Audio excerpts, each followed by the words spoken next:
LLM tokenization. So you've seen on the cost page of these LLM models that it costs a few dollars per million tokens. What is a token? It's not a word. It's a subunit that varies by language and the particular model that you're using. In this notebook, we'll understand how this works, tokenization, with some examples, why token counts vary across different contexts like languages, some strategies to manage this in production, and using tick token, which is what OpenAI's models use, to look at the tokenization behavior.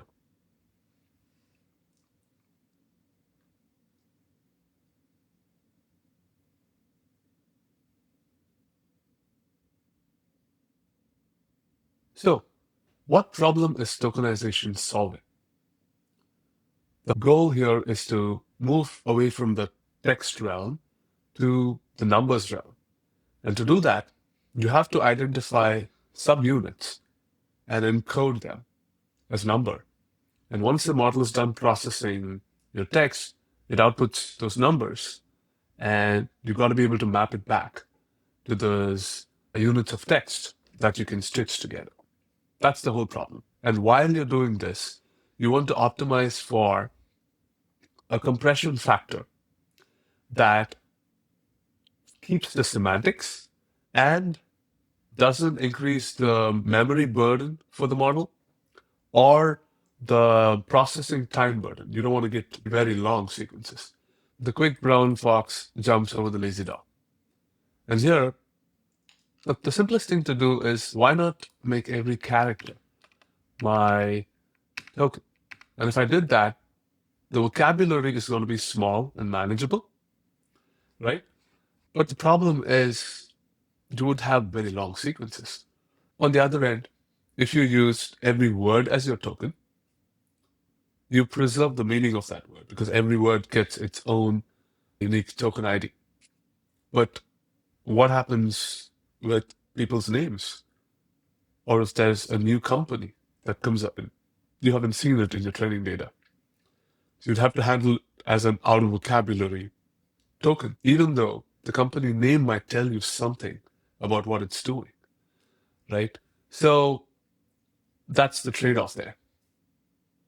Instead, if you went for a token that is an in-between, the Goldilocks zone, you achieve reasonable compression. You're able to model words that you haven't seen before. So it balances these two. So byte pair encoding is one of those algorithms that learns optimal subwords from the data to achieve the sweet spot that lets us model unseen words like gastroenterology, because you're able to make splits. You've seen a lot of words that end in ology, and you're able to make the splits there, and it makes it ideal for domain-specific applications. Let's look at how byte pair encoding works. So byte pair encoding at training time takes its text, uses delimiters, and looks at a list of strings. And within those strings, it starts out with a vocabulary of all the different characters there are. And then it says, what are the frequencies of co-occurring characters? Initially, it says, in my token vocabulary, every character is going to be present. And now, what are the co-occurring frequencies of two tokens next to each other? Once you build that list, you pick the one that's most frequent and say, that's going to be my first merge pair, right? Opened, closed, all of those end in ed. So that is going to be part of my vocabulary. That becomes a token. And once that becomes a token, you revisit those strings and you say, earlier E and D were separate tokens, but now they are not, they're together. So now what do the pairs look like again? If NED, if open ends in NED, and N would be one token and ED would be a different token now. And you do this counting of token pairs again, and you come up with a new list. Again, you look at the one that's most frequent, and you keep doing this over and over. And you can stop this process when you say, oh, my vocabulary has hit 100,000 tokens. or I'm going to keep doing this merges n number of times. So you can control that. And if you did this on this toy data set, here is what you would get. You would learn that W and E occurs together, L and O occurs together. Let's look at the data set. You've got low, lower, lowest, newer. You've got a lot of WEs there, and ST as well. So if you go down, you're going to see those patterns be picked up. So the output artifact of this process is actually a merges file and a vocabulary. You don't have to have these two files because one is enough, but most libraries out there are going to separate it out and say there's the merges and there's the vocabulary.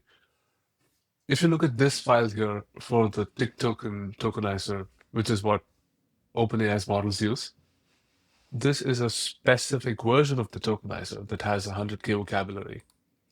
I think GPT-4 uses this.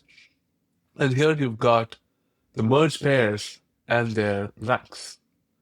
So here is a listing of all the different tokens. And as you go down, you can see the tokens getting larger and larger in size. And these tokens are not in human readable form. These are encoded. You are processing bytes, not actual characters. This is not meant for us to make sense of it. This is encoded base 64, and these are the ranks, meaning this has priority row to be enforced as a merge. And if you go down, you'll see 100K entries in this file. Let's see how you would apply this tokenizer that you've learned. Let's take a word highest, right? That's the end indicator. And as you look at it, you're going to see all possible pairs that could be merged together, H and I, G and H, E and S, S and T.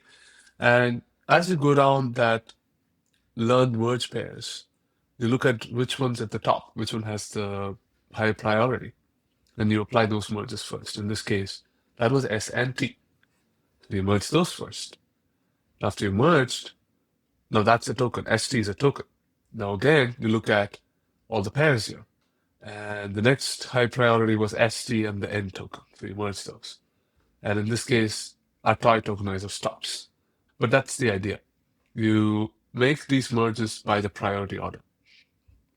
Here's an tokenization viewer. If you took the word West, the merges applied are WE first, and then ST, and then ST and the end.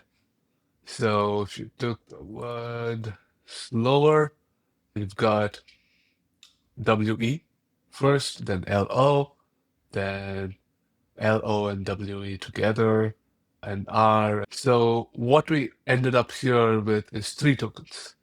And even though slower was not in our training corpus, we were able to encode it reasonably well. So this is the power of subword tokenization that can generalize. So if we look at this table, we see that hello, how are you in English has 6 tokens.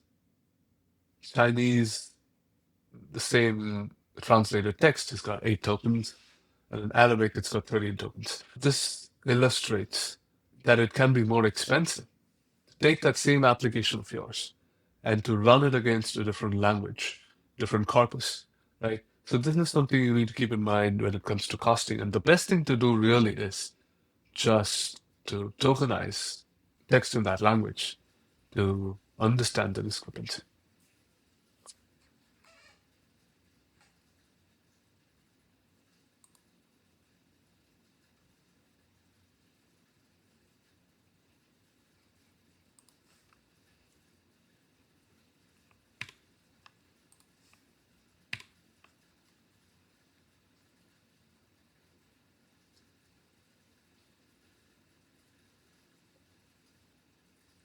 Here's just an example to show how this might affect the pricing. If we were to switch language, you can see these are real impact to the API costs, right? And it's not to say it is always expensive to do LLM applications on a different language. It's just that you need to be aware of the particular model you're using and the particular tokenizer that comes with it. One thing that happens with byte pair encoding is you are so closely tied to how that text is represented in bytes, and you're using Unicode. So all the oddities of Unicode you have to deal with. The Chinese characters, often every single character is encoded as like 3 to 4 bytes, as opposed to in English 1 to 1. And of course, the representation of these languages in the web is skewed. And if there's fewer Chinese text in your data set, they're going to have lower merge priority. So this is a consequence of the training data distribution. You may want to train language-specific tokenizers for high-traffic languages. Sentence piece is a slightly more multilingual friendly option compared to byte pair encoding. What sentence piece does differently is that it doesn't approach the problem as bottom-up merging. It approaches the problem of splitting. And when you have languages where you don't have an analog of sentence delimiters, like in Chinese, segmentation is a harder problem. Something like sentence piece makes it easier.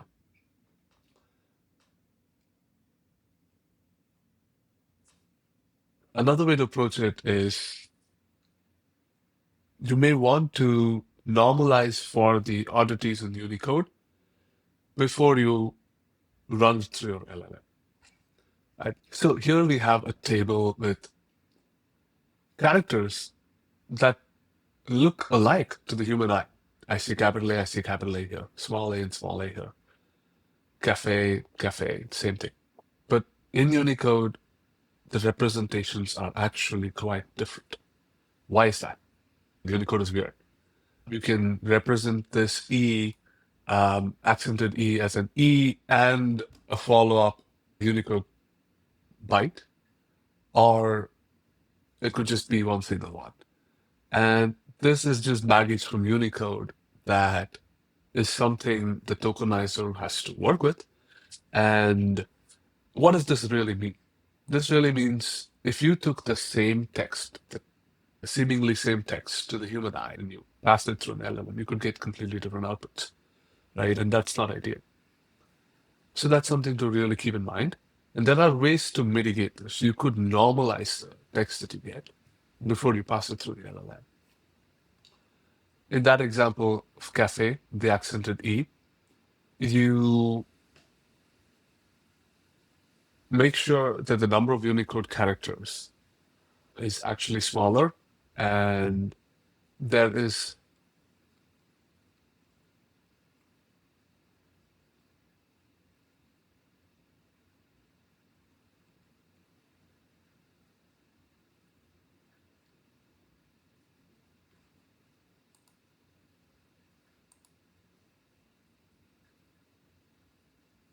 so there's something called NFC normalization that you can perform that takes the decomposed version of that accented E and turns it into the composed version where you just have a single Unicode, a byte for that character. And this helps. So instead of those 3 tokens that you had earlier, you would have 2 tokens for cafe. And here's how you would do it. You'd say normalize it and using NFC on that input. So it might be a good idea to have normalization in place to defend against this. Here's an example using OpenAI's tokenizer to estimate the costs, right? There are some things that make sense to do. You always count your tokens before making an API call because you want to make sure that it'll fit. You may want to drop certain parts of the text based on that. And you should know when you're going to hit the context limit. And you may want to change your strategy based on that. If it's too long, consider chunking, compaction. 80% is a good threshold because you want to leave some room for the response to come back. Remember that also is something you need to fit within your context window.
So these are some general tips. You always want to estimate conservatively when you're doing cost or provisioning. And you want to monitor actual usage and set alerts for when you're exceeding thresholds and how often you're exceeding those thresholds, which parts of the text are actually contributing to it the most. Is it the retrieval? Is it the summarization? Is it the user's input? Is it my prompt? Is it the tools? And that's going to feed into how you optimize your prompts and your structure and strategy.